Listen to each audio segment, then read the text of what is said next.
too many years, Sunderland had been a depressed football city. The passion for success burned so deeply, yet the club was sliding dangerously towards the second division. But in April 1995, a fresh inspiration breezed into Wearside's football world. New manager Peter Reid immediately stopped the slide and sent the club soaring to new heights. 1 year later, Sunderland had a season to remember.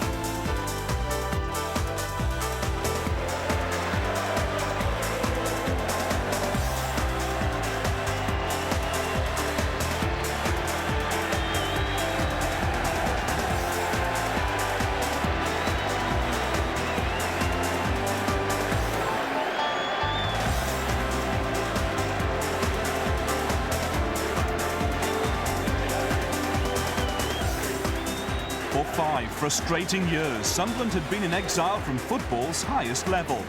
Now the Wearsiders were ready to take their place among the Premiership elite. Under Peter Reid's guidance, Sunderland took the First Division by storm. A record-breaking unbeaten run saw captain Kevin Ball parade the famous old trophy at Roker Park.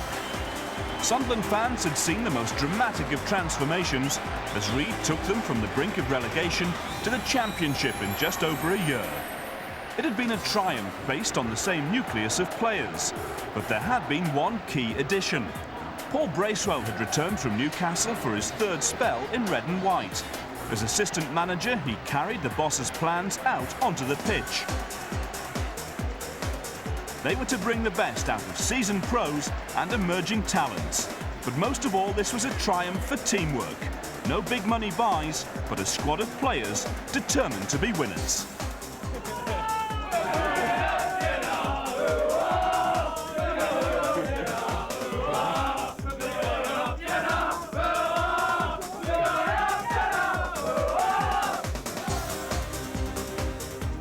The season to remember began with an easily forgettable start at home to relegated Leicester City, already installed as promotion favourites. Paul Bracewell was the only fresh face in the lineup, ready for his third tour of duty on Wearside. But it was a tough homecoming. Parker with a free kick then.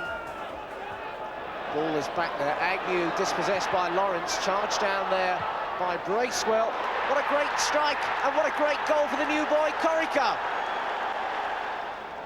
Agnew's corner knocked in towards Angel, not cleared by Willis, but he got away with it. Kubicki, Poole has come deep for it, half away, Agnew, goal for Sunderland, 1-1.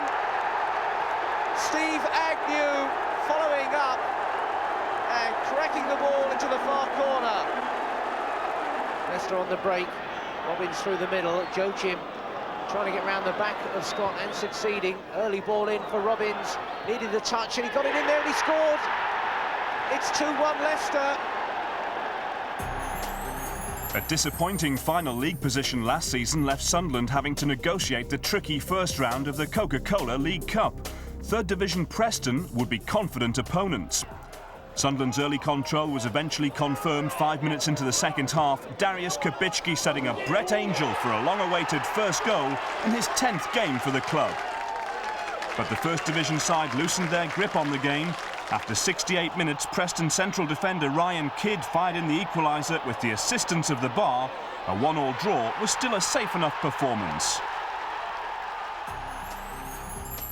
For the second Saturday running, they faced relegated Premiership opposition, this time Norwich City, in a difficult trip to Carrow Road. A fiercely contested game saw Sunderland get stronger as the match wore on. This great run from Phil Gray ended with Brett Angel colliding heavily with Brian Gunn. Thankfully, no permanent damage. Substitute Lee Howie might even have won it for them late on, but his header hit the post and it finished Norwich 0, Sunderland 0. The return leg of the League Cup tie against Preston at Roker Park might have looked like a spot of unfinished business, but the match gave Peter Reid's team a major shock and proved a real turning point. This is Ian Bryson on a good run through the middle. Cartwright is out wide. That's a goal for Preston after 15 minutes. Lee Cartwright. Here's Cartwright again, the goal scorer. He's got Bryson in the middle, and Bryson scores the double act again. 2-0 Preston. Sunderland have to score 3 now. They're desperate for a good start to this second half now. Alabama into the middle, it's a poor clearance to Howie, and Howie's got one back less than 2 minutes into the second half. Knocked in towards the near post, Howie's in there, and that's an own goal. Ryan Kidd got the final touch, it's all square now.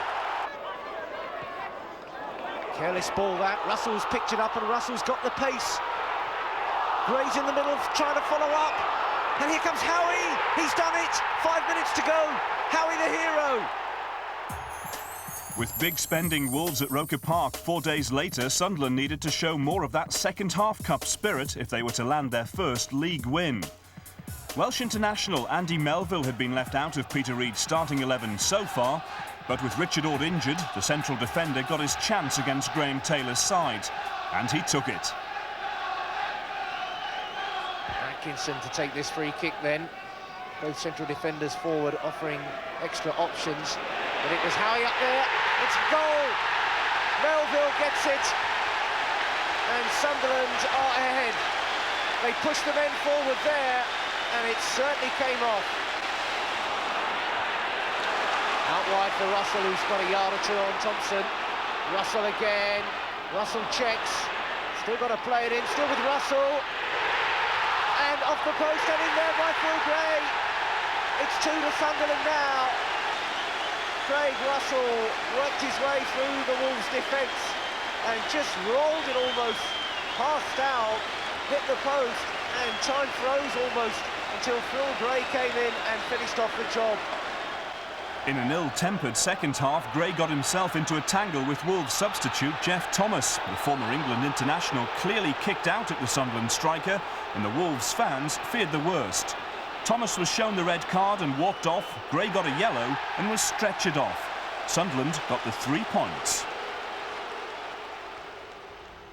Experienced striker Paul Stewart was an early arrival on loan from Liverpool as Peter Reid continued his search for proven quality at bargain rates. Stewart was on the bench as his new club travelled for a midweek match at Port Vale, looking to build on their improving form. But they met a Vale side who exploded into action. Just 2 minutes gone, and Lee Mills threw the Roker defence with his back heel. And new skipper Andy Porter crashed home the shot.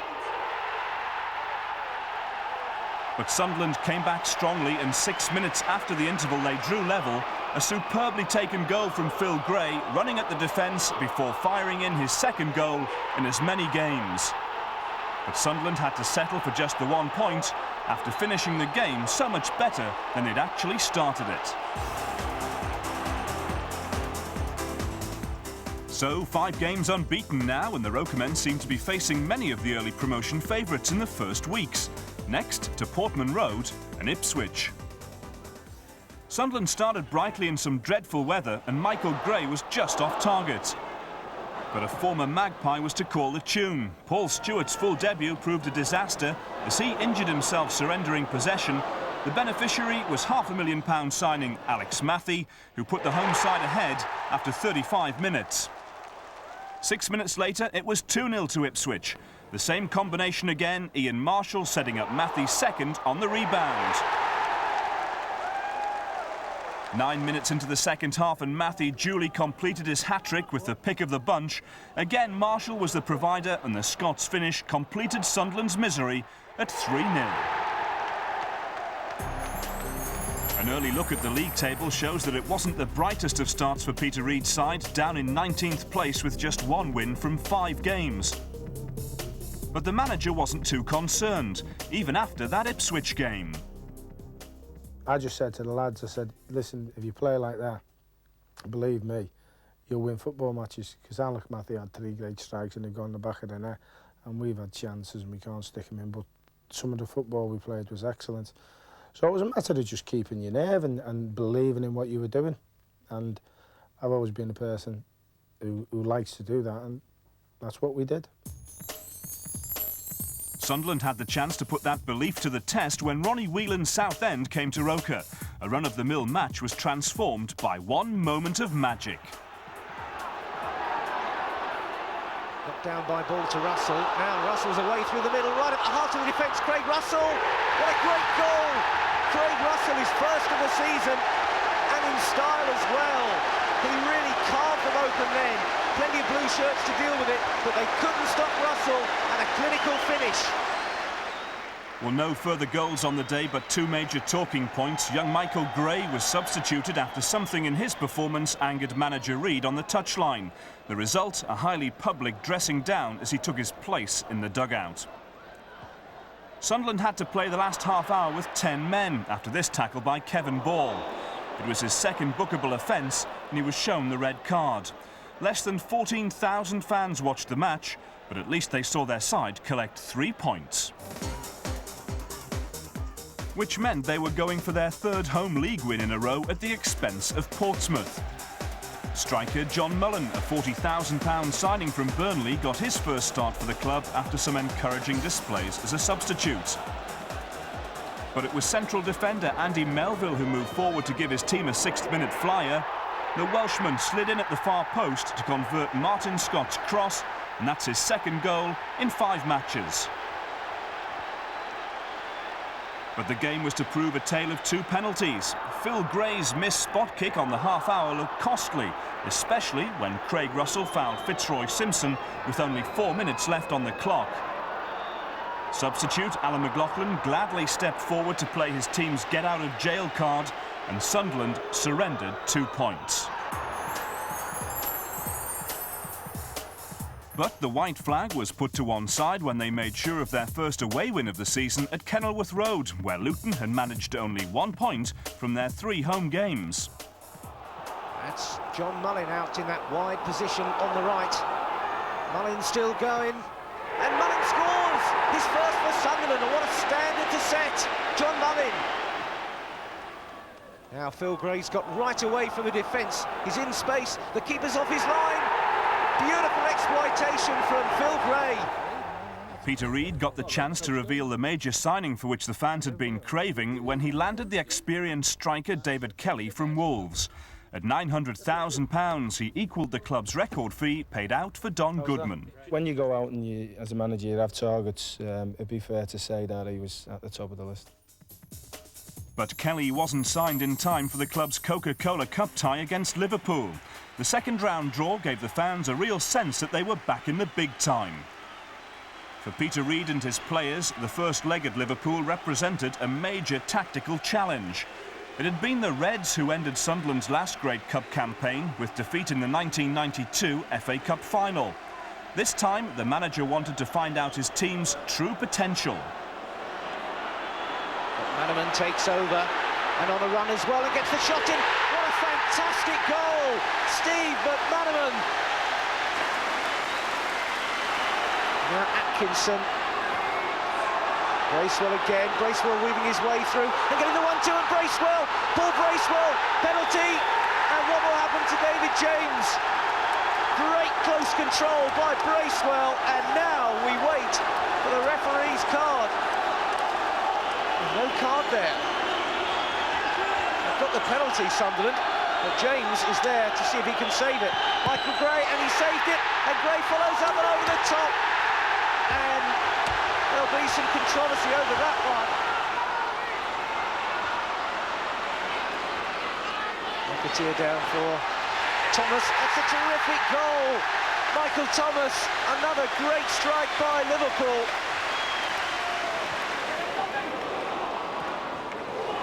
And Mullin trying to reach this one. James out of his goal. Hooked in there. Oh, off the top, Michael Gray, and into right. And Liverpool escape. There were more than enough plus points in defeat at Liverpool to put Sunderland in good spirits for another tough away game at second-placed Millwall. Record signing David Kelly now got his chance to make his Sunderland debut in a real attacking formation that included Phil Gray and John Mullen. Richie forward. Kelly and Witter there together. Michael Gray. Now it's Kelly again. Nudge there from Witter. And we've got the penalty. And who's going to take it? Now Sunderland have missed 5 on the trot. Casey Keller always comes up with something special against Sunderland. And it's going to be Martin Scott who has a go at breaking Sunderland's penalty hoodoo. Scott, no problem at all. It's 1-0 Sunderland with a minute to go to half-time. Millwall's corner then.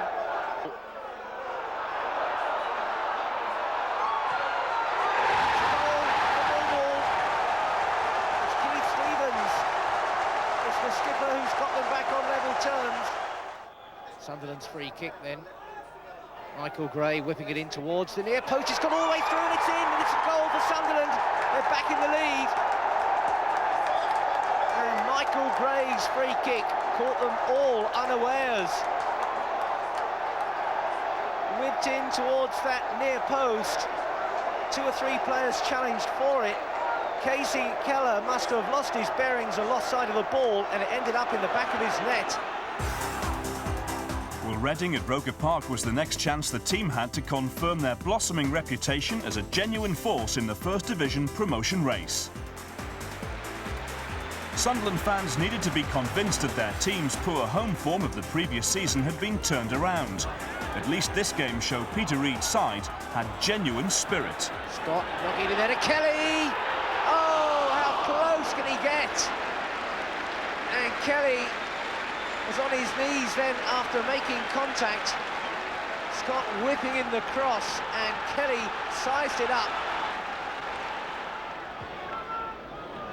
Gilks making a good run inside the defence here.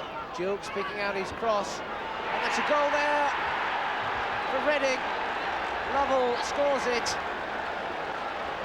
Bracewell trying to win yet another ball back in midfield. Atkinson too competing for everything. And Smith nips in there, the mistake from Gooding. Martin Smith out wide for Bracewell. Bracewell, and back for Phil Gray. And David Kelly, that's his first. What a perfect finish there from David Kelly. And Sunderland are level. So Reading had the free kick then, central position. And it's a goal there by the substitute, Dylan Kerr. What a double blow then by Reading. The second time they've turned this game around. Craig Russell. Russell round one man. Russell bringing it back there. Clever little flick. And the equaliser from Melville. Melville pops up and brings Sunderland back on level terms again. Kavitsky, they need the service. Now Michael Gray might supply it. Into the middle there. Oh, great save there by Mikhailov. Well, it would need a great performance to make progress in the Coca-Cola Cup against Liverpool. Sunderland with real grievances to put right from the first leg. And there's nothing like a packed Roker Park and an evening cup tie to bring out the best in both sides. And with skipper Kevin Ball back in the lineup, they had just the inspirational figure to lead from the front. The team were in good enough form to take the fight to the enemy. Unfortunately, it was rather too literally. Now Smith lifting it forward to Michael Gray. 2 men on him. He's got round Scales, and he's still got possession, Michael Gray. Pressurised there by Jones and by Barnes. And Jones diving in there, and Scott. And that's got well out of hand. After tangling with Michael Gray, Jones got up. Barnes was in there. That's what they didn't like, was that challenge from Smith they said was late. And Jones then took the law into his own hands. It's a red card for Smith. He's out of this game. And what about Jones? And it's red as well.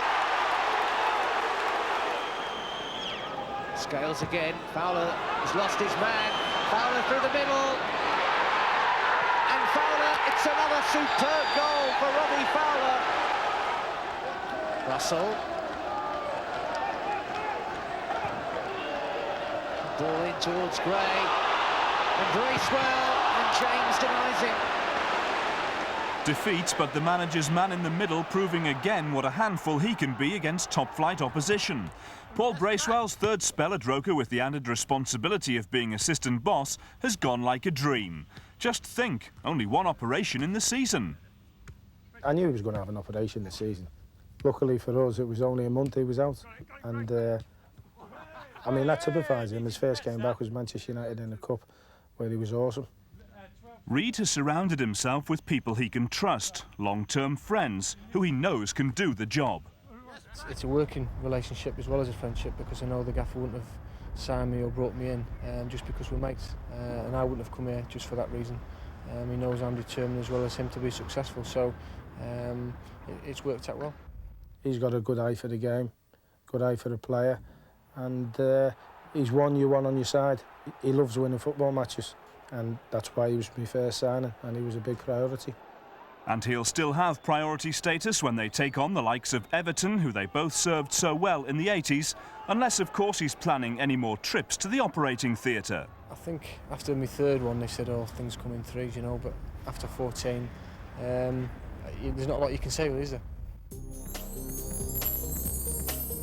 Sunderland had climbed to 6th in the table when they travelled to Selhurst Park.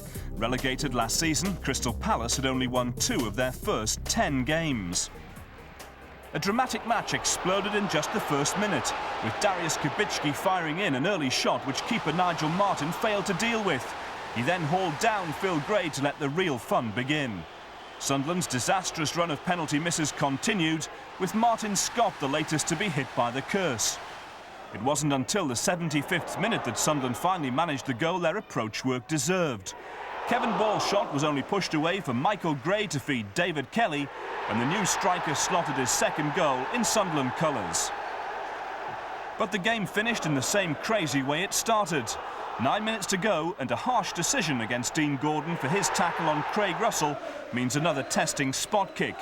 Assistant manager Paul Bracewell bravely stepped forward and promptly took the team tally to 7 misses in 8 penalties. Unbelievable. The encouragement of going third in the table was soon dented by a worrying injury to David Kelly. The new striker had turned an ankle on international duty for the Republic of Ireland. It was to be a problem that refused to go away. Kelly was out of the next home game against Glenrother's Watford. It was a real blood and thunder affair that produced plenty of action, if not the kind of home form that Peter Reid needed. They really do need to come up with something from these set pieces. Scott. What a great goal there from Martin Scott, and that's the breakthrough they've been working for. And Scott, his second of the season, finishes off that move perfectly. Sunderland with everybody bar Craig Russell behind the ball. That's a goal for Watford. It's Morley who's got it there. I thought we were a little bit unfortunate in that game. And the problem then, we were anxious at home, and we weren't winning football matches. We were drawing them.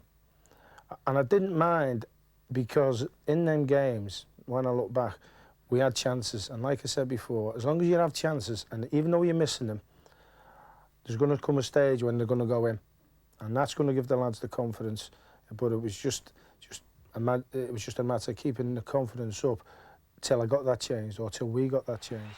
If Peter Reid was restricted in the transfer market, then he wasn't slow to turn to youth for fresh blood. Sam Aston was a teenage left-winger from Newcastle who turned his back on the black and whites because Sunderland gave him the chance to combine his A-level studies at school with his football career. After several encouraging appearances as a substitute, Aston's first game came in the starting lineup at Huddersfield. The Yorkshiremen were making great progress in their impressive new stadium. But it wasn't until the final 20 minutes of an uninspiring match that the goals arrived. Town substitute Rodney Rowe set up Andy Booth for his 8th goal of the season to put the home side ahead. But Sunderland extended their unbeaten run to 8 games with an 83rd minute equaliser. Michael Gray switched wings when a tiring Aston was subbed and provided the cross for Phil Gray to make it 1-1. Back to Roker Park now to face Barnsley, and with only 2 wins from their 6 home First Division games, Sunderland really needed all 3 points to give their promotion claims real conviction. Kubicki full of busy as he goes through here. Phil Gray now. Gray with a great chance. And Russell, and 1-0. Craig Russell comes into the team and puts Sunderland ahead. Phil Gray's first effort there as Sunderland sprinted forward. It was pushed away by Watson, but Russell was in the perfect number 9 spot to tuck it away. Down by Howie to Phil Gray. Phil Gray out wide for Agnew. Lee Howie in the middle. Howie, that's a tremendous goal from Lee Howie. What a fine move, and supplied by the boy whose career started at Barnsley, Steve Agnew.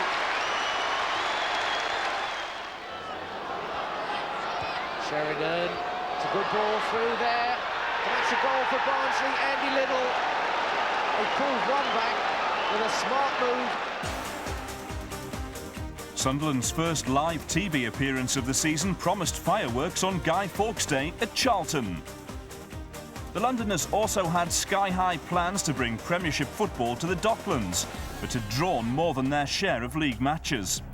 Sunderland, meanwhile, had David Kelly restored to the attack and seemed determined to improve on their dismal TV record of 1 win in 11 First Division live games. But they couldn't have got off to a worse start. Hesitancy in the defence after just 7 minutes allowed Charlton too much space, and Sean Newton converted an inch-perfect cross. Sunderland hit back straight away, but in the end could easily have erased their live TV hoodoo. Now Darius Kubicki moving into the attack. Russell operating down this right touchline and doing it effectively as well. He's got to get the cross in. Phil Gray, Kelly is there, Michael Gray, 1-1. That's the equaliser, and Michael Gray looking to celebrate in his own style. Really good aggressive play here down the right-hand side. Gets the wrong side of the defender, cuts the ball back, good dummy at the near post, it bobbles around, and there's Michael Gray to finish with a good strong left foot shot. Rufus having to wait for it and giving it away to Phil Gray. Gray with a real chance here, and wide. Now, Sheffield United had been struggling disastrously, but Sunderland knew they'd still prove a tough nut to crack at Roker Park. Predictably, the match was a fairly bruising affair, with Sunderland needing to show they had the heart for the fight to land their 3 points. Bracewell, Kubicki on the right is in plenty of space, and Bracewell instinctively knew he was there. Here comes Kubicki now, plenty of men forward for Sunderland. Kubicki trying it himself, pushed out, and it's a goal. David Kelly, I'm not going to give it though. Was he in an offside position there? As Kubicki had the shot, it's definitely been disallowed. Free kick knocked in deep again towards that posse of players. Only as far as Kevin Ball. Belville is up there. Michael Gray knocks it goalwards. Flo is back. Gray again, just poking it in there. And finally Phil Gray, and it's in, it's a goal for Sunderland. Phil Gray breaks the deadlock at last. Bedlam at Roker Park, as that goal has really taken some waiting. Blount it was there, and Phil Gray for Sunderland. First time there. Play on, says the linesman. David Kelly in possession. Phil Gray streaking through the middle. Gray! That's a superb goal! Phil Gray's second. What a magnificent strike! That was high-speed football at its very best. At Stoke's Victoria ground, something had to give. Sunderland had gone 11 league games without defeat, while Lou Macari's team had lost only once in the same number of games. Unfortunately for the Wearsiders, the only goal of the game came from Stoke after 20 minutes. The lively Ray Wallace scoring to collect all 3 points. But that wasn't the only blow for Peter Reid. His right-hand man and most influential player, Paul Bracewell, had to be taken off against his old club with the recurrence of a nagging groin injury. A hernia operation was diagnosed and Brace was out for a month. Fortunately, the team had another vastly experienced midfielder ready to return from injury. A fit again Steve Agnew helped soften the blow. And Agnew lined up for his first start since the second Saturday of the season in the away game at West Brom. But there was more bad news when young Sam Aston was stretchered off and replaced by Martin Smith. The gloom didn't last too long though, because Smith soon found himself on the winning side. Agnew's corner. Howie's in there, and it's a goal! Goal for Sunderland, Lee Howie. The perfect header from the perfect delivery from the corner. December began with a major bust-up in Sunderland's normally settled camp. Striker Phil Gray's formal transfer request had left his manager less than impressed, and the Northern Ireland international training with the youth squad, uncertain of his first-team place. So plenty of keen interest in the team sheet for the live TV game at Roker against Crystal Palace. David Kelly's in-and-out fitness was on the plus side, and he came back alongside midweek goalscorer Lee Howie, leaving a disillusioned Phil Gray a rather deflated substitute. Sunderland could have gone top if they beat Palace, but they also had to score 3. Now it's Smith coming forward impressively for Sunderland. Ran a couple of challenges. That's a difficult one in there. And Kelly, penalty that time, yes. Andy Roberts, the man who got in there, and at the third appeal, Sunderland get their spot kick. Penalties have been a nightmare for Sunderland this season. Martin Scott, though, with a chance here, and he's taken it. That's 1-0. And the celebrations there from Martin Scott. It's his third of the season. This time, the penalty spot, no mistake. Well, now to the game of the season so far. Second place Sunderland at home to top of the table Millwall, and again the strike force was the big issue. But this time, Craig Russell was the man called in to fill the gap left by another injury to David Kelly. Russell was given his wish to play through the middle as a central striker. And my word, did he take his chance. Kubicki turned Rogan, looking for the penalty, and they've got it. Phil Gray, the man brought down. Anton Rogan, the former Sunderland player, with the challenge. Referee in a good position. Difficult ball played in there. Down he went. The referee could not have had a better view. That's a penalty. What can Casey Keller come up with here? Martin Scott, no problem at all. The other side from Sunday's match, the end result the same. Agnew finding Phil Gray, finding Martin Smith rather. Now Martin Smith.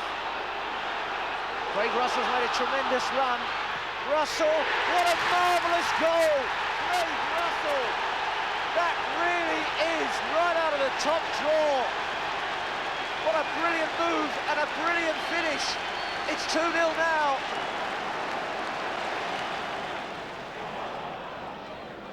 Now it's Smith out wide, looking to test Lavin. Scott firing that one in, and Gray's there. 3-0.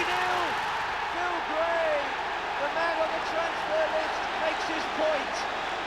Another excellent goal for Sunderland, and the Roker men hit 3 in the First Division for the first time this season, and it's against the league leaders. Gray got in there on the end of the cross. This really is turning into damage limitation on behalf of Millwall. Now Phil Gray, moving it through to Smith, an excellent ball, and Russell's there again. That's another superb goal. Oh, they're walking on water today. Craig Russell's second. And they can't believe it. Everything coming off. And Russell through the middle. What a success story for him. Great ball from Gray. Excellent cross. And Russell. 4-0 now. Sunderland absolutely rampant. Gray turning his man well. Gray getting into the middle. Russell's there. Hat-trick.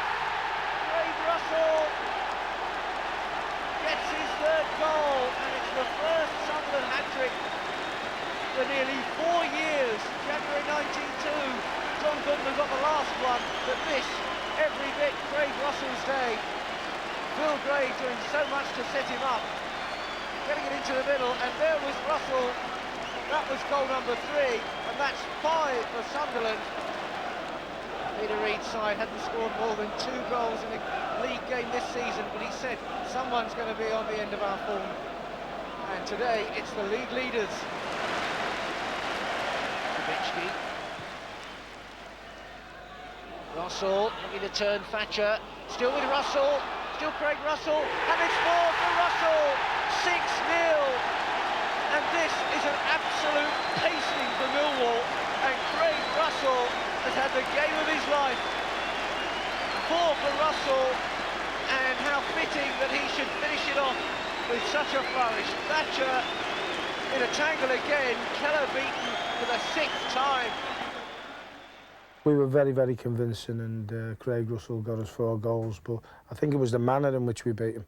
We played some great stuff, scored some great goals, and I just felt that maybe then the fans started to believe. I think you might be right on that. That could have been a turning point for the supporters to think, hey, we just might have something going here. I knew we'd be very hard to beat, and I thought we'd go close to the playoffs. But certain decisions and certain things happen through a season where, as a manager, you make them and you're thinking, are they the right ones or are they the wrong ones? Luckily, I think they were the right ones. Reading had struggled to maintain the form that had taken them to the brink of the Premiership. Now the Royals faced a Sunderland side sky high with confidence. Phil Gray. Kubicki. In by Melville. Smith is there. Free header. And an easy goal when it came to it for Sunderland. And in the 13th minute, the league leaders have taken the lead. Michael Gray. Keen to take on his man. Gets past 2 of them. And a third. This is lovely stuff. Now can he finish it? He so very nearly did. Morley. That's a lovely ball onto Quinn. Takes it over the man. That's lovely skill. And the finish! Dubček. Play it out onto the wing again. There's time to get a good cross in. He does so. It's to the far post. Off the bar. Sunderland's last task before Christmas was a daunting one, away at promotion rivals Derby County. Manager Jim Smith had revitalised the baseball ground and the former Roker hero, Marco Gabbiadini. Here is a Sunderland corner, and they've got bodies in. Agnew was close to getting a shot through. Oh, it's given away. Michael Gray scores. Dreadful mistake in the Derby County defence, and it's punished immediately by Michael Gray. Willems comes back for Derby. Gabbiadini and Sturridge are here. Sturridge still battling. Sturridge might get the equaliser. Gabbiadini might! And it's gone in! Gareth Hall, the Chelsea man on loan to Sunderland, comes on for his debut. Kubicki and Michael Gray are the two involved at the free kick, and it will be Michael Gray, and it's not a bad looking one, and it flicked through, and the back heel almost produced what would have been an extraordinary score from Richard Ord. Belted long again now, then Sturridge might get in behind the defender. Ord, he's in the area, he's down, it's a penalty. Richard Ord on Dean Sturridge. Referee Richards, no hesitation. Penalty for Derby County. Willems, who has scored penalties in the last 3 games here now. Kubicki, this one's not over yet, and here's a chance. Oh, wonderful save. Phil Gray's header beaten away by Russell Holt. It looked a certain goal. Powell, he headed that ball down. There was nothing wrong with that, and he gallops on. The 2 in the middle. Still it's Daryl Powell. He'll try and get Gabbiadini in to finish it here. Slip for Sturridge. Derby have won the day now, surely. Goodbye 95, hello 96, Manchester United away. The FA Cup had brought a classic 3rd round tie. Sunderland fans turned out in force at Old Trafford after the club's Christmas fixtures were wiped out by the weather. It was a happy new year for Paul Bracewell, back at the heart of the team after his hernia operation and in impressively quick time. And alongside him, the team's Mr. Motivator, Kevin Ball, back after suspension. Now Cantona. But Cole, the movement is good. Nicky Butt! 1-0 to Manchester United. Michael Gray. Getting the better of Sharp. Going to pass it now, and he has done for Agnew. The shot is on. And it's in! Pilkington flung himself to his left, but couldn't reach it. Sunderland are level. Sharp. There's more brave defending from Ord. Agnew, no offside. Craig Russell, the ball wouldn't quite come down quickly enough for him. Russell shot, Russell's goal! It's turned round here with a vengeance.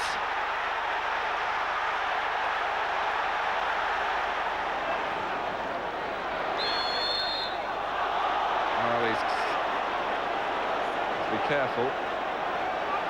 His enthusiasm taken by Sharp, and Eric Cantona has equalised.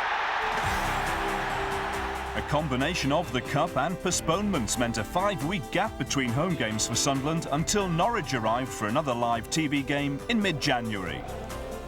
Home form was under the spotlight. Reed's team hadn't lost a league game at Roker since the opening day of the season. The team were 11 points behind leaders Derby with 4 games in hand, all of them at home. And they'd scored in every First Division game at Roker so far, and all that counted for nothing. Now it's Eady. Ford got a foot to it, still has to be fought for that one. Scott more convincing, Molby, a nice turn of Bracewell in there so quickly. Melville losing his footing toward. That's a goal for Norwich, and the mistake there really punished.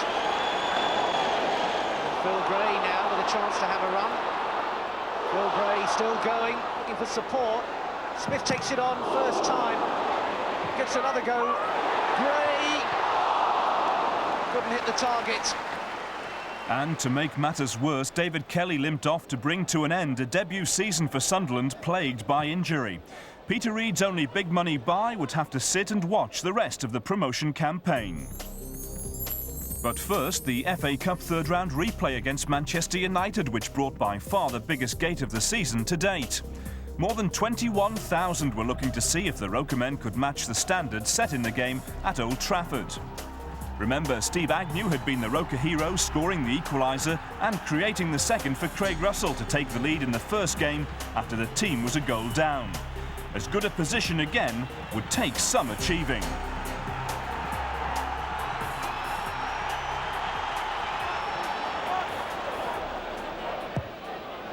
From Smith, Michael Gray, and Sunderland have taken the lead. Phil Gray got to the loose ball. Well, he just reacted quicker than anyone else. I don't think it was a deliberate pass through to him. It was just poked through a little bit aimlessly. But I'll tell you what, Gray was quick onto it. Put on their own brand of very neat football. Michael Gray, Agnew, this is wonderful play from them. And but for Schmeichel, it would have been a truly classic goal of interpassing in the FA Cup. Philip Neville can turn. It's turning out to be a siege on the Sunderland goal. Scholes! Well, the goal was coming, and Paul Scholes has stepped from the bench to provide it. 1-1 at Roker Park.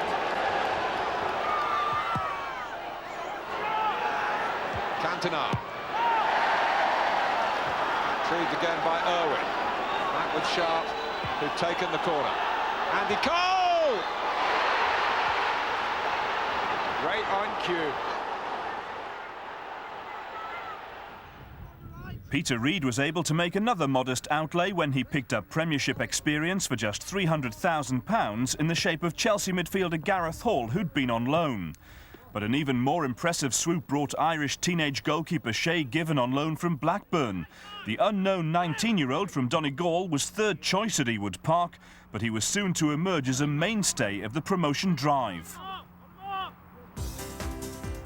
Now, Leicester City had gone through a traumatic period of change that had seen their promotion hopes dented with just one win from their previous 9 games. New manager Martin O'Neill still hadn't won a game after 5 matches in charge, and Peter Reid handed full debuts to keeper Shay Given and to Gareth Hall, who was to have an eventful run-out in a match fairly short on incident.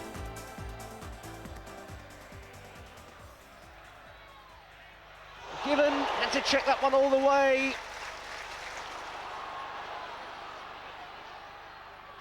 Heskey was the man there. He's waiting there. It's a yellow one and it's a red one, and it's a sad end to Gareth Hall's debut. And even Colin Hill seems to be saying that's ridiculous.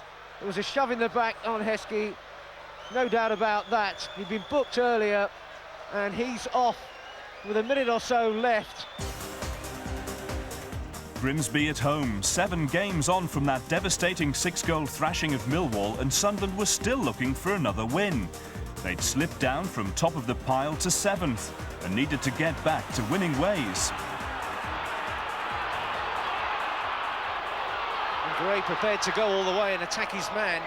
2 men there. Gray still coming up with the ball and a chance to knock it in here now. And the flying header pushed away. Phil Gray, the man in the middle. Michael Gray onto the left foot. Scott moving up as he likes to. He might well think of trying one. What a magnificent effort. It'll be Scott. What another great effort. And that's the second one he's rattled the woodwork with. Knocked in deep. Well, that was different. And again, Gillen comes to the rescue. And again, it's Forrester who misses out. Improvisation there at the heart of that move, to say the least. Scott knocking it in deep. And Ord coming in at the far post, and he scored! The captain shows the way, and Richard Ord finally gets the breakthrough.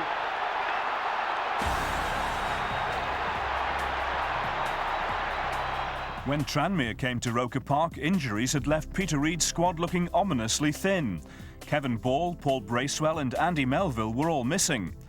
But Reid had managed to sign Manchester United's promising young forward Terry Cook on loan, and he went straight into the starting lineup for a game that proved desperately disappointing. When Craig Russell set up Phil Gray with less than 20 minutes gone, it was as good a chance as any all night, but there were to be no goals. February began with a clash between 2 of the First Division's real sleeping giants, as Sunderland travelled to Wolves.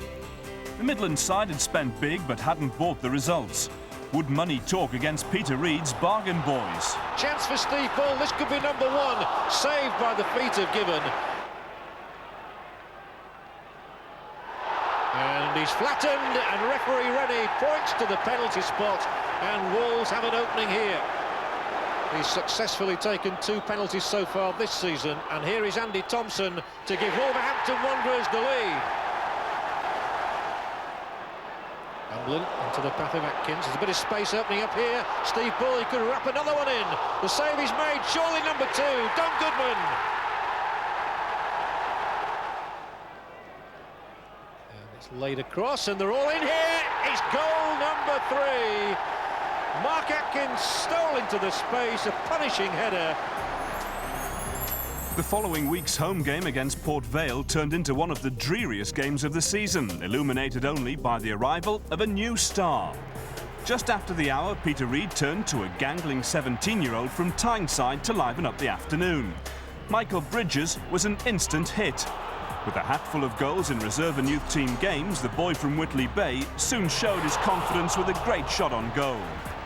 6 minutes from time, Craig Russell could have collected all 3 points when he cut inside and fired in the shot, only for the ball to brush the keeper and then the post. Very much a 0-0. Well, 1 goal in 6 league games meant Sunderland went to Portsmouth facing a crisis of confidence in front of goal. The team's most experienced striker, Phil Gray, was left on the bench at Fratton Park. The game, though, proved to be an absolute thriller. Gareth Hall now picking it up, looking to switch it out wide. Kevin Ball into the middle there. Little touchdown for Russell with a good turn. And here comes Agnew, and that's 1-0. 8 minutes gone. Steve Agnew. Russell did really well to hook that one through the defence, and Agnew a calm finish. Just over half an hour gone now. Pethick knocking it forward, and Halls skipped his way through the defence and finished it off with the equaliser. 1-1 Paul Hall. One to fight for in the middle. Kevin Ball going up for it as normal. Here's Russell. Russell trying to turn his man, and that was Pethick in there, and that's a penalty. Now, 5 Sunderland players have missed from the spot this season. Oh no, Russell is the 6th. Knight saves it. Really in the last minutes now. Portsmouth trying to find a way through some chaotic defending. Bracewell appealing, still going on. That's absolute chaos, but it's 2-1 Portsmouth. Cole Griffiths. Now Agnew, a last chance here perhaps for Sunderland to retrieve something, and Howie! He's done it! A storming header, 2-2. Great jump by Howie and in off the post. A game where I think, oh, well on top, we'll win this, and then they've got one which is fluked in, and I'm thinking, no, and it's in the 88th minute, and I'm thinking, I don't believe this. How do I pick them up from here, like, because they have played well, the players have played well, and then we get a corner and Lee comes crashing in with a superb header. That, well, it's the start of an unbeaten run, and that was a crucial goal, without a doubt. Goal hero Howie had been playing in his alternative role as a central defender. Versatility is almost a family tradition, with young brother Steve switching so effectively from attack to defence with Newcastle. Howie's heroics earned him a place in the starting lineup the following Tuesday at home against his first ever league club, Ipswich Town. With Richard Ord back again, Lee reverted to his place at the front of the attack, but Ipswich had their own attacking ideas. Milton out wide, causing problems again. He was not picked up at all, and a neat ball through. First time, and given down again. Stockville making the break. Ipswich, very lively indeed. Skokoff, that's a fine ball played inside the fullback. There's a real chance on here. Given goes down there and just turning up by Melville. Bracewell knocking it forward. Howie down for Russell. He hit it first time. Russell, it's a goal for Sunderland. Craig Russell kept on going, and he got his goal. 37 minutes gone, and Russell has always looked the man most likely to. Former Middlesbrough manager Lenny Lawrence had taken over Luton by the time the Hatters came to Roker. He'd given them a definite short-term lift. Sunderland needed another super show from young keeper Shay Given, who still hadn't conceded a goal at Roker, to stay in it. Then they got the decisive goal of the game. Russell and Howie looking to combine well then, but it's still Michael Gray with the initiative. A ball flies in, and a great effort there from the skipper. Good, consistent pressure from Sunderland. Howie looking for the 1-2, perhaps Russell with a good turn. Michael Gray well placed. That's an own goal. Julian James from Michael Gray's cross. It was a good move developing there for Sunderland, but James stuck it past Ian Foyer, who had no chance. Sunderland's game at Southend produced more than just a third win in a row. It also turned up a tremendous story which would have been so easy to miss. The weather was appalling, with the heavy mist making TV coverage next to impossible. Martin Scott saw off the penalty hoodoo to put the Roker men ahead after 53 minutes. Now this should have been a video moment to treasure for young Michael Bridges, if he could spot himself out there. The teenager had only been on an amazing 25 seconds when he cut inside and rattled in his first league goal on his fourth appearance from the bench. Terrible pictures, great result. So, with their first away win in 3 months behind them, Sunderland could go to Grimsby for a live TV game with the genuine belief that the team was on a roll.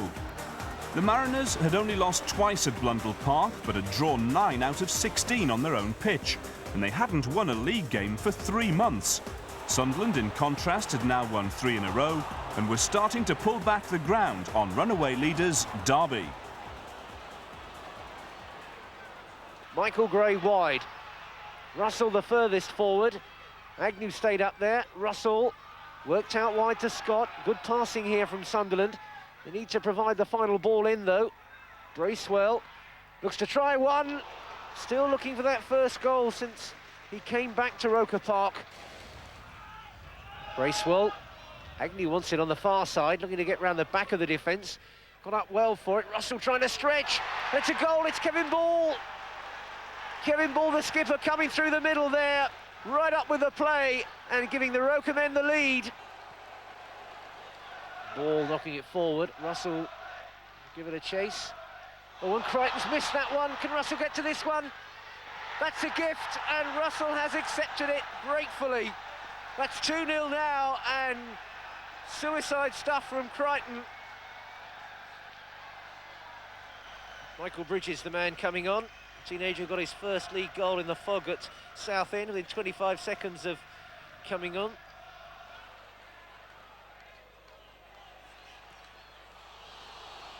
Phil Gray. Michael Bridges trying to get into the middle.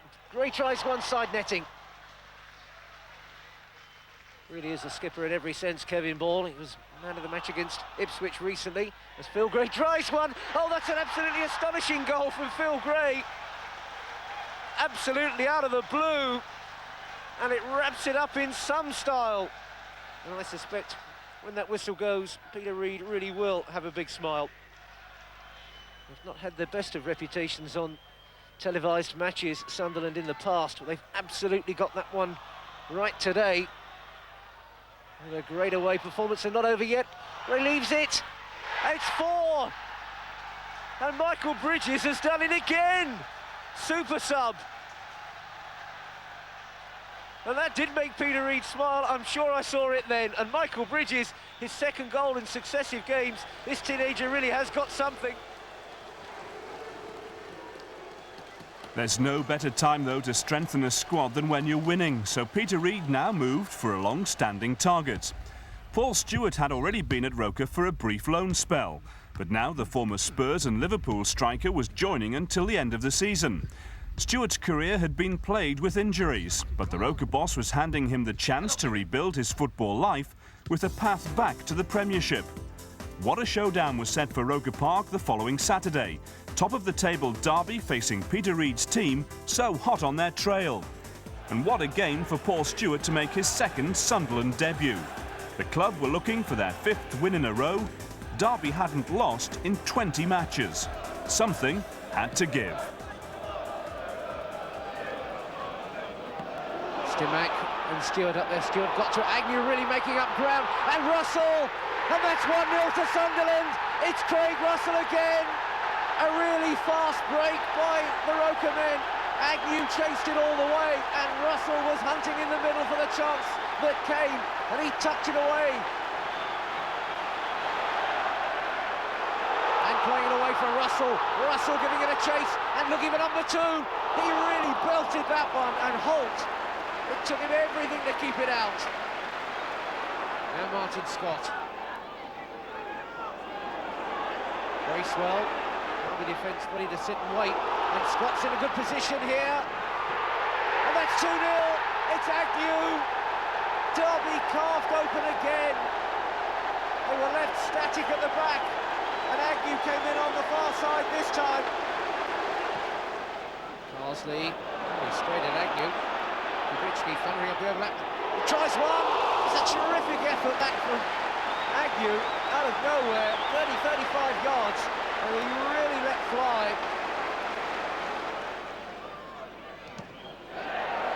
Russell comes up with the ball as well. Stewart is away, the flag's down. Stewart now could make it 3-0 at half-time. But Holt stood his ground well.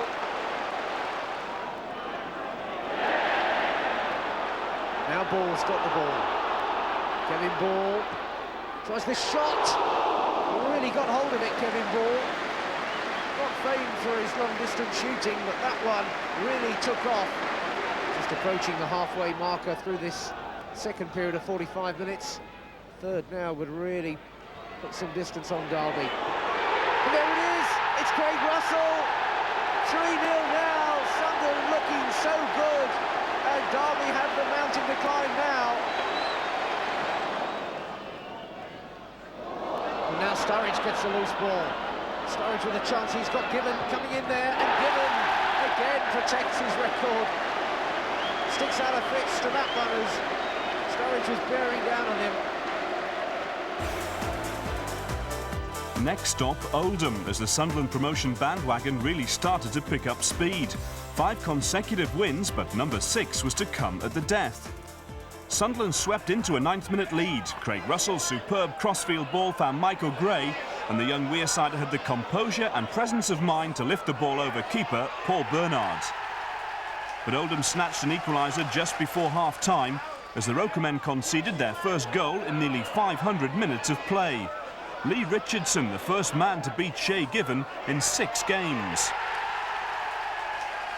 4 minutes from time and Kevin Ball got a priceless first goal of the season. Now Derby were just 1 point ahead and Sunderland had a game in hand. Now to another Sunday game live on ITV at Birmingham, who'd slipped away from the promotion race. A bumper crowd at St Andrews with the Blues 6 points off the playoff places after a spell where cup priorities seem to have taken over. Nobody ever knows what to expect from any team Barry Fry sends out, but they were always a long way second best to an unstoppable Sunderland. Sunderland concentrating hard on retaining the ball in a good position as well. Through to Agnew, Agnew, goal! Steve Agnew, Sunderland ahead. The Birmingham players looking for a flag or a whistle, but the Roker fans are off their feet. And Agnew has struck again. Gray with the corner kick. Plenty of men attacking it. Hooked away when they could have perhaps left that one. Agnew, the goal scorer, and Melville, and Grinnick's at the near post, and he had to be.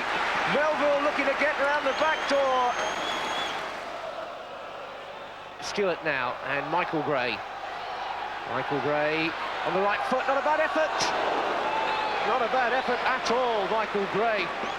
Bracewell, out wide again for Agnew. Kubicki going on an overlap, and getting it, and crossing it. That's a fine goal, Melville. Sunderland have scored again. Excellently worked and finished off by the man recalled today, Andy Melville. 2-0. Sunderland are cruising. 7 wins out of 7 had lifted Sunderland from 5th in early February to the top of the table for the first time since mid-December. The gap over third-place Crystal Palace was 8 points. Back at Roker, a chance to continue the winning run against Oldham, the side they'd beaten 2-1 just 9 days earlier. The target was a near 100-year-old club record of 13 straight wins, though maybe the 3 points would please Peter Reid just as much. Either way, it was a frustrating wait for a decisive move. Richard Ord really going through his repertoire. And not a bad ball forward as well for Craig Russell. Gets it into the middle. Just over the top, great football there. Agnew for Bracewell. Bracewell turns past one, will he have a go himself? He does too. So close, Paul Bracewell. Just coming up to the halfway marker in this second 45 minutes. Richardson's kick in there. And pushed over there by Gibbon. Good header by Richard Graham. Bracewell gets it into the middle. Away by Gannon. Scott is onto it. Little touch there from Bridges. Agnew, Scott. Scott going through. It's there. Martin Scott gets the breakthrough. What a vital goal for Sunderland. Brilliantly finished by Scott. Roker Park erupts with 9 minutes to go. Scott so heavily involved with that one. Picked his way through the crowded defence. Kept on going, and when it fell again, he put it away so calmly. McCarthy onto this one, Gibbon. They're looking for the equaliser. Oh, Gibbon got to it, how did he do that?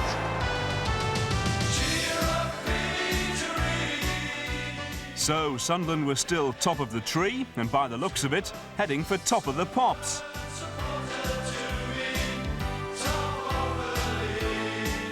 Well, there's a gap in the market now that take that have gone, so yeah. We're looking to corner. Decided to exploit that as quickly as possible, you know, so here we are. Simply red and white, hitting the right node with the record Cheer Up Peter Reid, as all the profits went to a children's cancer charity. Last night? Back at his desk, the boss was fielding the daily inquisition from the local press lads.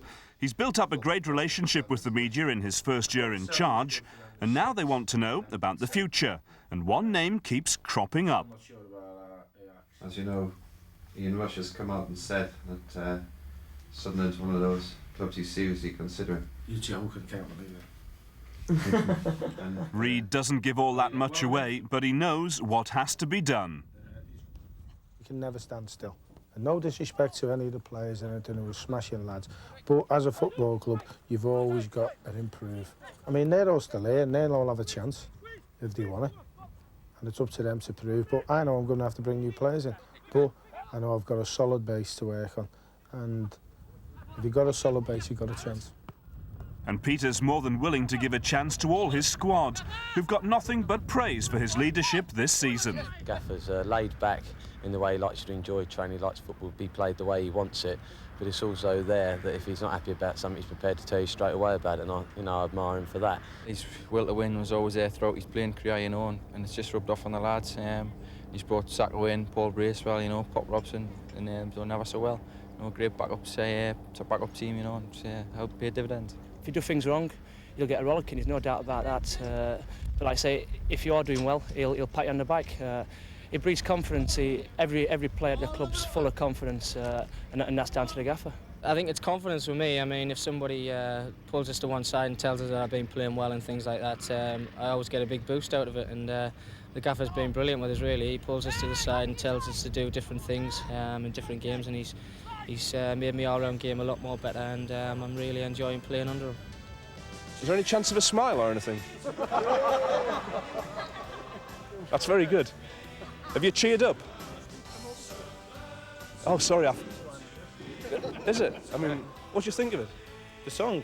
Yeah. I first heard it at Grimsby, to be perfectly honest, and they're definitely better live. Now Huddersfield had been one of the success stories of the season. Up from the second, they came to Roker Park looking for another promotion campaign. But this game was to be all about Sunderland's teenage scoring sensation, Michael Bridges. He still hadn't started a league game, but he was to prove in this one that he doesn't need the full 90 minutes to impress. This is Russell.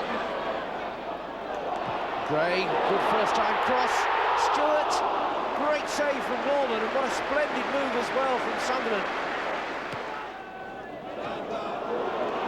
Stewart did well to keep Michael Gray in the action then. Here's Gray, on a teasing cross. Norman, beaten to it there by Tom Cowan.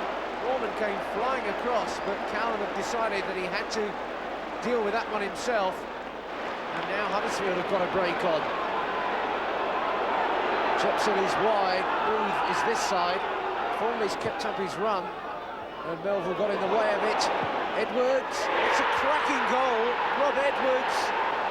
Here's Steve Agnew. And he got the cross in, deflected over there. Equaliser.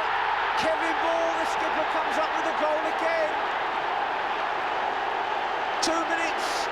That's all it's taken Sunderland to respond. Agnew square for Bracewell. Ball is onto it again. Great save, Norman. Huddersfield corner then. Jepson to take it. Hit pretty deep. It's a goal. Huddersfield have gone ahead again, and it's Booth who's got it. Sharply taken to find Stewart. Stewart shrugging off his man. And Agnew's in the middle again. Agnew, that came off of the post. It's Michael Bridges who gets the chance to come on in place of Craig Russell. Agnew with the free kick. Ball at the far post, trying to challenge there, and Bridges is in there. It's the equaliser. Michael Bridges yet again. You cannot stop this young man getting goals, it seems, and that is so important for Sunderland. Kavicki gets the return and provides the cross. He's done it again, Michael Bridges, that's amazing! 3-2! What a superstar this young teenager is turning out to be, off the bench, and he's turned this game around single-handed. If you send a 17-year-old on with 15 minutes ago, you might get in. Well, you're hoping and you're praying and you dream and you get one, but to get to it, smash it. Despite his late heroics, young Michael was back on the bench down at Watford.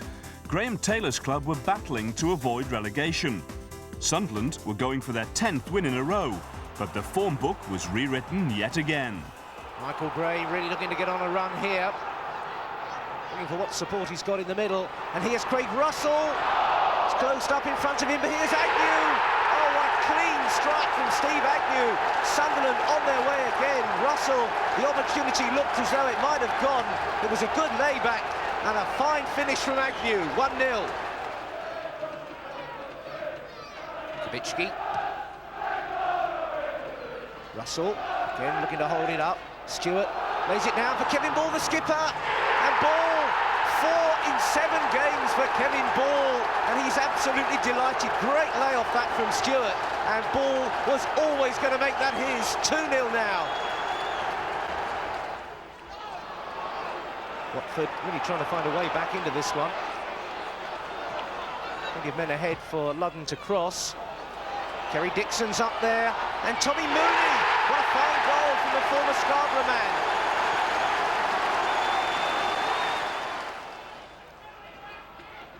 Good run from Stewart, this. Plenty of strength on the ball as well. Now here's Craig Russell. 4 minutes to half-time, and that's 3-1 Sunderland now. Good work by Stewart once again, and Russell finishes it with great confidence. Watford right at the start of this second half then, and Mooney! Darren Baisley's cross, and Mooney's got a second 2-3. Just a quarter of an hour to go now. That's an awkward bounce. And Craig Ramage from 2-0 up. It's 3-3 now. Well, the winning streak may have come to a disappointing end, but it was another night of celebration for skipper Kevin Ball. His 4th goal in just 7 games had been another valuable contribution to the team effort. I'd like to think I've chipped in at times with a few goals that have helped us along the way to getting some points and that. At the end of the day, it's a team game, but we've all in some way or other chipped in. One of Peter Reid's big decisions of the season was to move Ball forward into midfield alongside Paul Bracewell, a role he's now mastered after a few teething troubles. Took a couple of games to get adjusted to it.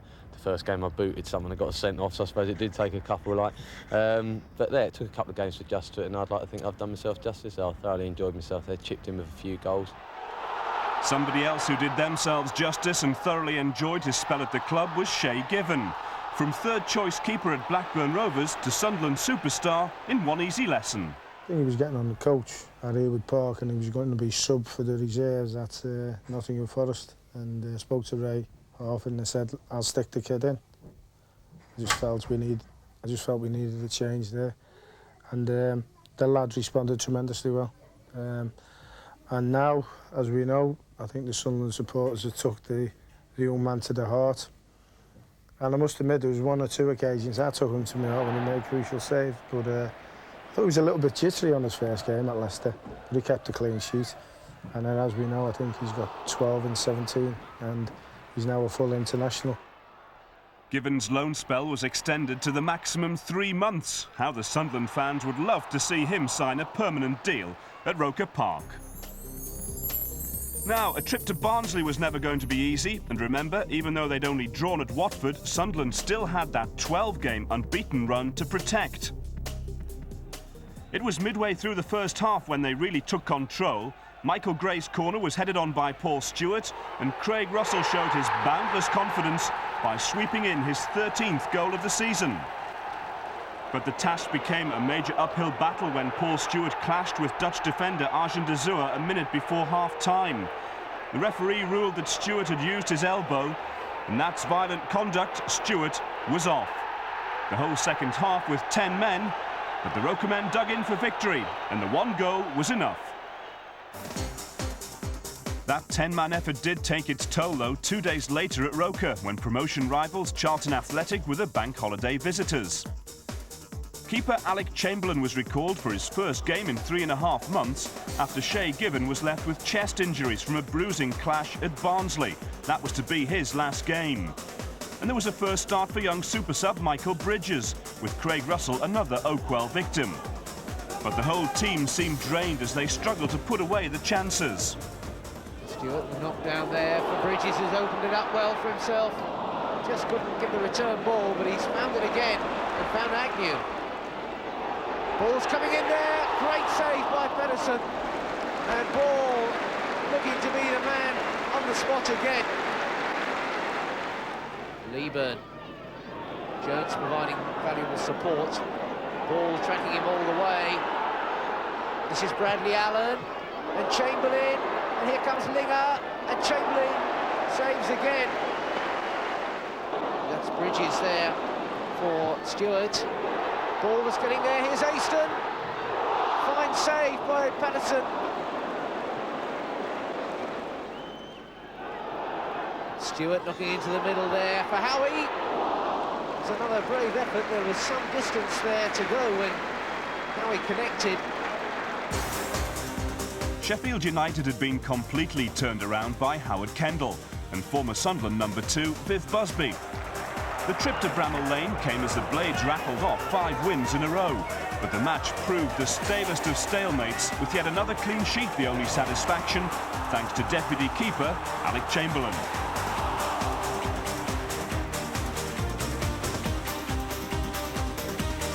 And so to the game that could virtually guarantee promotion to the Premiership.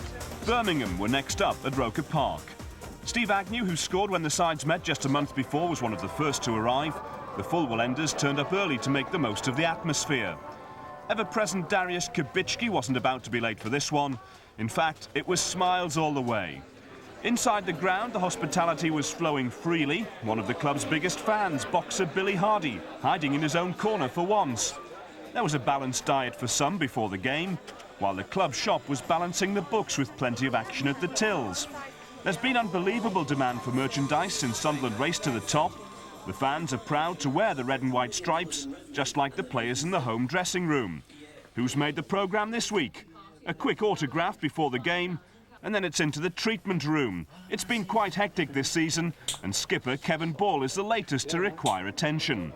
Meanwhile, upstairs in the boardroom, Chairman John Featherstone was discussing the pros and cons of promotion with the club's former secretary, Jeff Davidson. Back in the dressing room, the boss had just discovered what he was up against. Ooh. The way it looks here, he's gone with 3 at the back, 2 pushed on, which we don't mind. Different ways of doing it, stick with what we would go with. What's interesting? Football. How you doing? It's almost the moment of truth. The man in charge is Terry West. He's not expecting any problems, especially from the mascots. There you go. You'll come and see me in the middle, won't you? See that? Okay. Yes. There. The stage was set for another memorable evening at Roker Park. It's now down to the starting 11 to put the plan into action when they cross that white line. The commentary team on the gantry was David Mills and Roger Thames.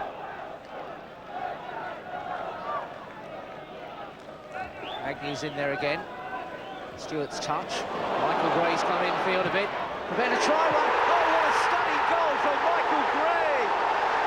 That was a Premiership quality goal, if ever you've seen one. An absolutely magnificent strike there. I mean, the goalkeeper's a little bit off his line here, but he just takes it in his stride, has a look up, and then he lets fly with his left foot. I mean, he's got no chance whatsoever, the goalkeeper there. Scott will take this one. Two-man wall needs to be further back.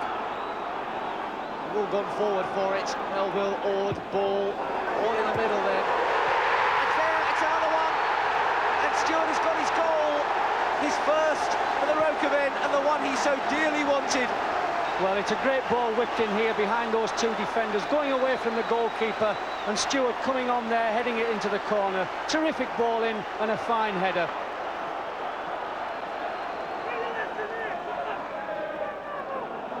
About to let his standard slip at this time of the season, Peter Reid. Bracewell calmly forward. Russell. Stewart, if he can knock the return to Russell. Russell's away and through the middle here. Russell for 3-0. It's there. Craig Russell strikes. Meat and drink when you've got his sort of pace. And now they're really smiling on the bench. And on the terraces. And Craig Russell as well. Great strike. Well, we see it here. Good turn from Russell. Get a fortunate deflection across to Stewart. He releases it early, and then Russell looks confident all the way through, doesn't he, against the big goalkeeper. And a composed finish there, just clips it past him on his right-hand side.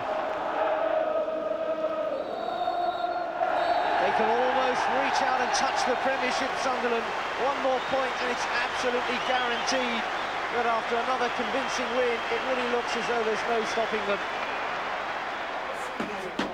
scenes in the dressing room said it all. Peter Reid knew there was no stopping them now. They could go up without kicking a ball the following Saturday, so the boss took a day trip to Darlington. He was met in the car park by his brother Sean, the real reason for his afternoon out at Feetham's. He's on Berry's long-term injury list. A quick autograph and the nail-biting could begin. Back at Tyne T Studios, we'd fixed it for Michael Gray, Richard Ord and Craig Russell to watch the game most likely to provide them with automatic promotion. Wolves against Crystal Palace was their anxious viewing for the afternoon. In the shadow of Roker Park, we were with the regulars at the new Derby as they monitored the action in the other crucial game, Derby against Birmingham City. Teletext couldn't tell them, though, the agony that was piling on our three guests as the Wolves game unfolded down at Molineux. It's not a bad ball in at all. Ball gets a layoff there. Off the line. Simon Roger making a decent run from midfield. Dyer's trying to get in there as well, but it was strong work by Emblem, but also by Hopkin. Hopkin opens the room with a shot and he scores! David Hopkin, the skipper, has put Palace ahead. Stoppage time. Nodded on there. Against the post by Richards, and Palace escaped then. Roberts. Bit of holding there again, was there? But it's a goal all the same. Bruce Dyer. It's 2-0 to Palace now. It wasn't looking too good at Molineux, but what was happening at the baseball ground? Remember, a draw between Derby and Birmingham would still mean automatic promotion for Sunderland. Well, this is how the afternoon turned out. Everything just a little bit hurried, but now Trollope lays it into the path of Simpson. Paul Simpson nicks it in.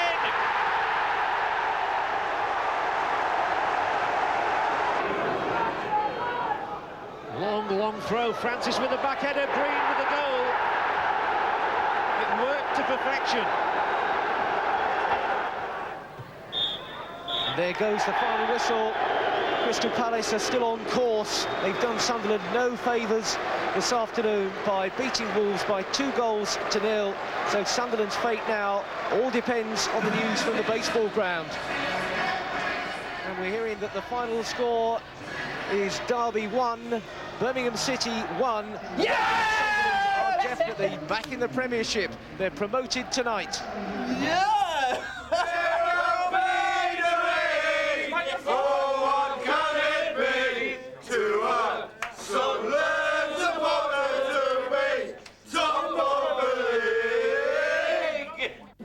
Very emotional. I'm ready for this evening, and I'm going to have a smashing night, and hopefully the lads can we can get a result tomorrow. And I'm not sure. I think that might get us the championship if we win that one. But that's right, because it's a dream come true. It's a dream. Well, I mean, Derby have drew, but it's a dream come true. So I'm a happy man. We've got the champagne ready for you, Peter. Cheers to Peter Reid. Thank you very much. Well done, Peter. Cheers. Peter Reid's got to take an awful lot of the credit. Yeah, that's right. I mean, the three of us stood out, you know, he's been unbelievable for our careers, you know. We both, all three of us weren't going really anywhere before he arrived, you know, but he stuck us in there, shown a lot of confidence in us, and it's beared fruit, you know, and we've all got a lot to thank Peter for, and so has the club, you know. It's an unbelievable achievement by everyone. Everything was set up for the following day. The visitors, Stoke City, still needed points to make certain of the playoffs. The big game was live on ITV, and the Roker Roar was at full volume as the fans got their first chance to say congratulations, you've done it. More than 21,000 were in the ground saluting the achievements of Peter Reid and his team. They delivered more than even the most loyal fan had expected. But Lou Macari's side had their own incentives, and were not about to hand over the win that Sunderland needed to be crowned First Division champions. Potter making a good run and a good shot and a good save as well from Chamberlain, who did well to keep his little run of clean sheets going. Bridges making a lively run, trying to get round Sigurdsson, and Bridges is in here. Oh, so close! He had too much time, if anything. There's Aston, and there's Bridges, and Aston now's got a chance.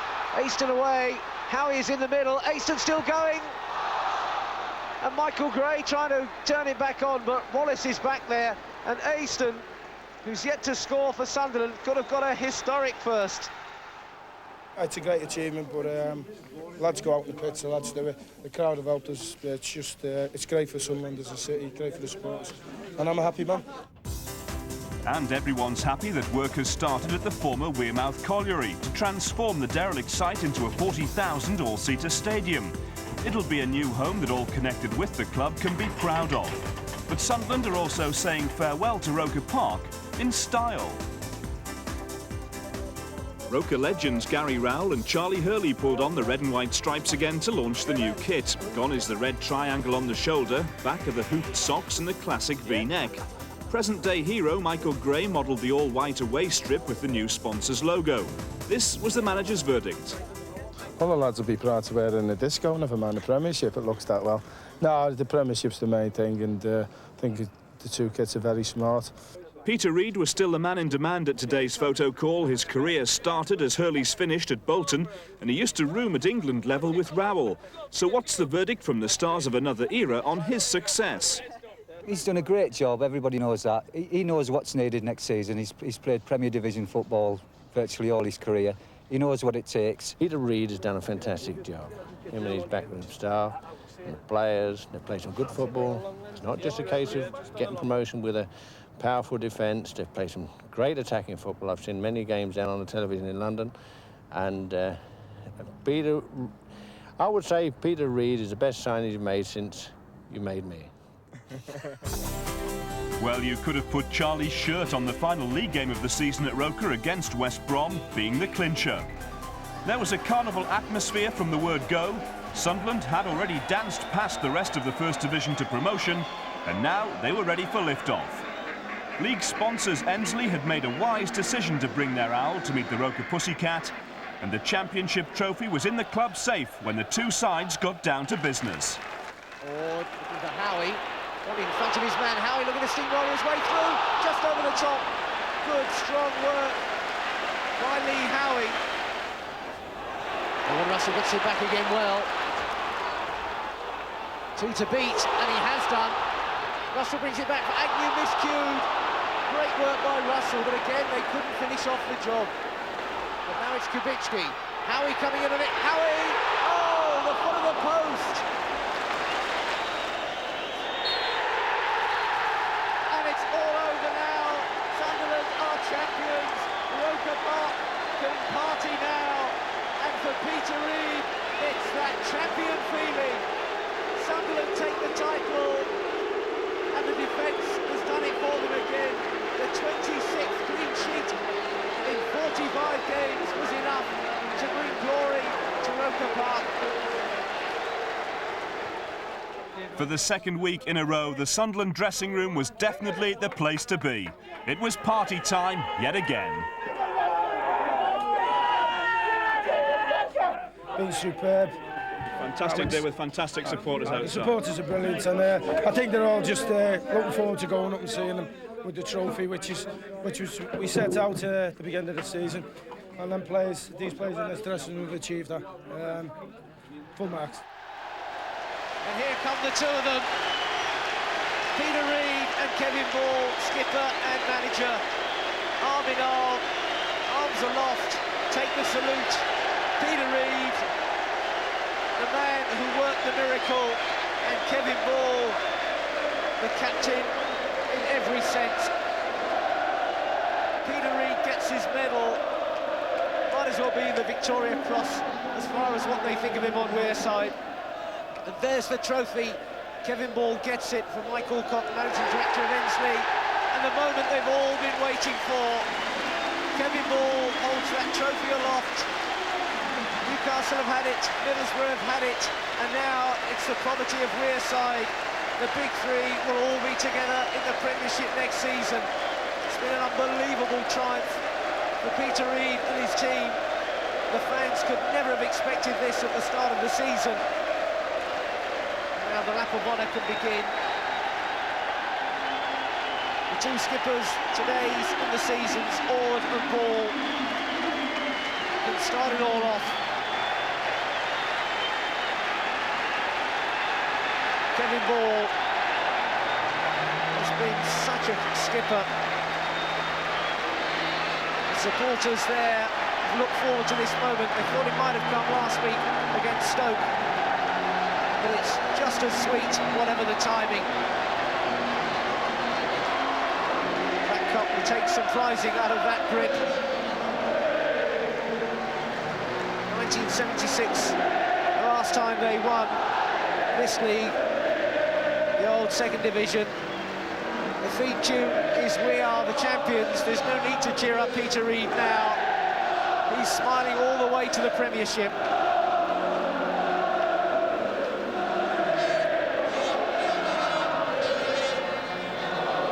It's absolutely wonderful. It's all we wanted all season. And if I do well to get through this interview with my teeth in, by the way, I'll do remarkably well. But yeah, the lads are absolutely over the moon. Brilliant. Famous old trophy. It's a famous old ground and a famous old club. And next season, they will say farewell to Roker Park in the Premiership. Congratulations. Yes, gentlemen. What does it feel like? Oh, it's magnificent. Great feeling. Brilliant. Brilliant feeling. It's going to be some party. Oh, it is that. I'll probably not remember a thing about it. Peter Reid there, staying back from it all. But he's been at the heart of everything that's been achieved here at Roker Park. And now he can take his salute. He's entitled to his own lap of honour. The players still continue their celebrations, but Peter Reid, 39-year-old Scouser, as Paul Bracewell, his number 2, holds the trophy aloft. Bracewell has been Reid's disciple out there. He's been the man that carried the doctrine out onto the pitch. A kiss for that famous trophy. And Paul Bracewell, his 3rd promotion in 7 seasons.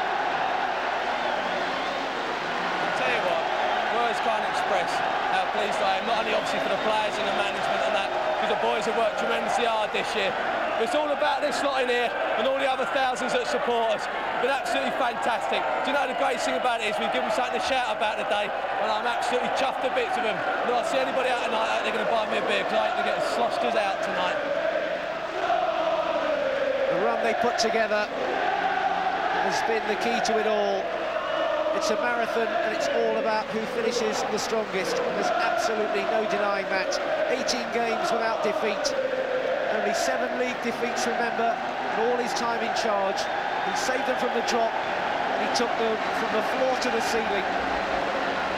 These players in absolutely no rush to leave the pitch. 9 months of work go into achieving this. Why hurry the magic moments?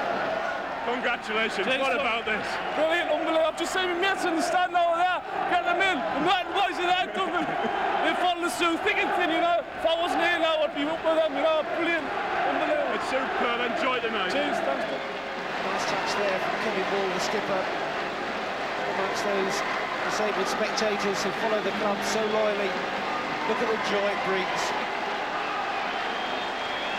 Bobby Saxton as well, the coach, at last getting his share of the glory. Peter Reid's backroom team have really done the job for him. You're a man who doesn't like the limelight, but this must be fantastic. That's brilliant, isn't it? When you look at it, it's a different class. It's 10 months, 12 months hard work. When you get to this, you just can't put a price on it. You just cannot put a price on it. You can't buy this. You can't buy it. Money can't buy it. It's just special.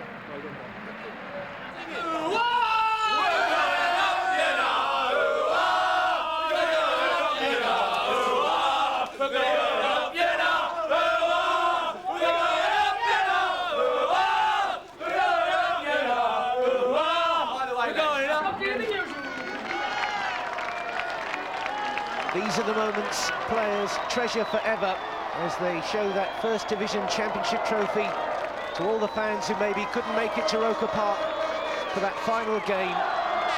They started from the famous old ground to take the trophy to the people and out onto the seafront at Seaburn. You can just see what it means to young and old alike. It's been such a season they could hardly have expected. Peter Reid there at the front with the trophy and the biggest smile on rear side. Paul Bracewell next to him, Bobby Saxton as well. The backroom team flanked by the players who've done it all. They were out on the streets in '92 after that FA Cup final disappointment against Liverpool. This time, as Richard Ord shows, they've a trophy to show the fans. Local lads on the bus as well as out there on the streets. The heart of the team, remember, from last season, Kevin Ball, the skipper. He knows what it's like to suffer disappointment, but now the joy of victory and the joy that this championship has brought. People of Wearside really giving the team a fantastic reception. Michael Bridges right there at the front. Hopes for the future for all of them. Risking life and limb, but no doubt they feel that's what the players have done. Guess what the favourite song is?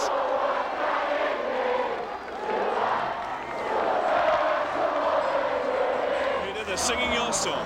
Well, yeah, obviously I'd like a pound for every time we've heard this, but it's a great day for the players and for the families, and of course for the supporters who've been absolutely magnificent. I imagine you were bursting with pride coming along that route, just a mile and a half, but you could have lapped that up all day. Yeah, I mean that's understated because it was that much warmth and that much pleasure. And there's my best mate, and he's coming to see you. Brilliant. See me in my office Monday. Paul, you had a civic reception with Newcastle. This compares with that. They've been fantastic today, haven't they? Yeah, I mean, it just shows you what it means to the lads, obviously, to get in the Premiership. Delighted for the supporters. Tip of the iceberg. You left the Premiership, of course, to come here to Sunderland, and now you're back. You feel it's all been worth it? Yeah, I mean, a lot of people ask me why I left, but this is the reason why I left, to get Sunderland in the Premier League, and we've done it in the first attempt, first season. I'm delighted for the players and the managers, and let's look forward to next season. What about this compared to the last time you made this journey along the seafront? I remember the last time in '92, it was fantastic, don't get me wrong, we really enjoyed our day, but a bloke downstairs said to me, what does it mean to you, how do you feel? And I said, football's full of cliches about people saying, oh, I can't describe the moment, I don't know what, and I'm telling you now, I can't describe the moment. I feel, must admit, really, really choked, and it's absolutely fantastic. Like, the lads have been absolutely fantastic, and it's been great. It's just great for the fans today. It's their day, and I'm so pleased for them. Alec, you've delivered, and they've come back, and they've given you so much in return, the fans. That's right, yeah. I mean, we knew there'd be a good turnout, but when you actually see it, it takes your breath away, really. And, you know, as Kevin said, we're just really thrilled for them. You know, we've had a great night last night, and, you know, we're milking it, really, but the supporters are really enjoying themselves. That's the main thing. You deserve it, fellas. Enjoy the evening. Thanks very much. Cheers, Duncan. Ned, this is becoming something of a habit for you, isn't it? Promotion parties? Yeah, it's very, very nice. Obviously, it's absolutely brilliant for everybody at the football club, especially supporters. You know, it's a day to remember for everybody. You've missed out a bit on the pitch since you joined, but you're joining in today and enjoying it. Yeah, of course, yeah. I mean, it's days like this don't happen that often, you know, so you have to have a good time. You're going to be fit for the Premiership then? Yeah, I'll be fit in the summer. I'll be all right. You're a good man. Thanks a lot. Enjoy the afternoon. Thanks very much. And we've got Steve Agnew as well. Steve, fantastic celebrations as you came along that mile and a half. Yeah, absolutely magnificent. I think the lads have just they worked so hard all season, and they're just rewards for the effort, determination shown throughout the season, basically. My hairstyle's getting a bit sticky, Duncan, but as you can understand, it's slightly different from everybody else's. That's always great to be individual, isn't it, Steve? That's the main thing. Well, it certainly is, yeah. It's a little bit different, but brilliant. Everybody's enjoyed it. It's been a great day. Enjoy the rest of the day. Thanks very much. Cheers. And so to the final day of an action-packed season, and Sunderland travelled to the northwest to meet Tranmere. There were no last-minute nerves or tension here. Peter Reid's red and white army were out purely to enjoy themselves. The championship was theirs, and Tranmere, normally ever present in the end-of-season promotion playoffs, were down in mid-table, but they had a new manager. Sunderland were keen to preserve their record-breaking unbeaten run and finish the season in style. They certainly had enough chances in a lively first half at Prenton Park, and Craig Russell spurned the pick of the bunch. But after 38 minutes, Sunderland conceded their first goal in a month. Gary Stevens provided the cross for Kenny Irons to head out of Alec Chamberlain's reach, and it was 1-0 at half-time. But Peter Reid's men are renowned for never giving up on a fight. Russell chased the long ball to set up the best chance after the interval. Kevin Ball's shot is met by Steve Agnew, but his close-range header comes back off the post and is cleared. The match was as good as over, though, just before the hour mark. Martin Scott challenged John Aldridge inside the penalty area, and the referee, John Lloyd, decided to give the spot kick. Tranmere's new player-manager, the First Division's leading scorer, picked himself up to take it, and Sunderland's great run was over. Not that around 9,000 Roker supporters were all that concerned. For the third week running, players and fans alike made the most of the party atmosphere. Sunderland are champions of the Endsleigh League Division 1, and the boss has lifted the club to new heights in a season to remember.